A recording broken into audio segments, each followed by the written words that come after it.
Сәлем достар, бүгін біз үйдегі бар заттарменен осындай жұп-жұмсақ әдемі рулет жасайтын боламыз. Дәмі керемет, ауызда еритін рулет шығады. Менің каналыма тіркеліп, қоңыраушаны басып кетіңіздер. Біз декорына қазір бір жұмыртқаның ағын салып, 30 грамм қант салып, оған 30 грамм сармай салып, осылай араластырып аламыз.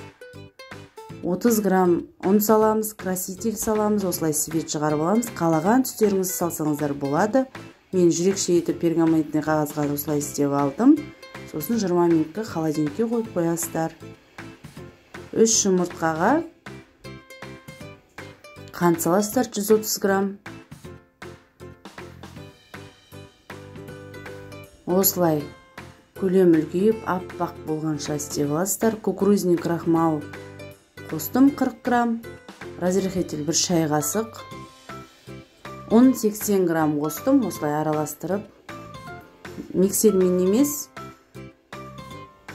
осылай араластырып, төменнен жоғары қарай көтеріп араластырып аласыздар. Басып алмау үшін тестаны көтеріліп тұру үшін. Енді жаңағы дайын болған пергаментный қағазымызға осылай құйып, осылай ауасын шығарып алып пісіріп аламыз 180 градусқа. Пісті міне. Енді бұны ораймыз. Ыстық күйінде ораңыздар. Осылай орап алыңыздар. Мен салмасына смородина салдым. Осындай керемет рулет шығады. Жасап көріңіздер. Алдағы уақытта рецепттер тағы да шығады.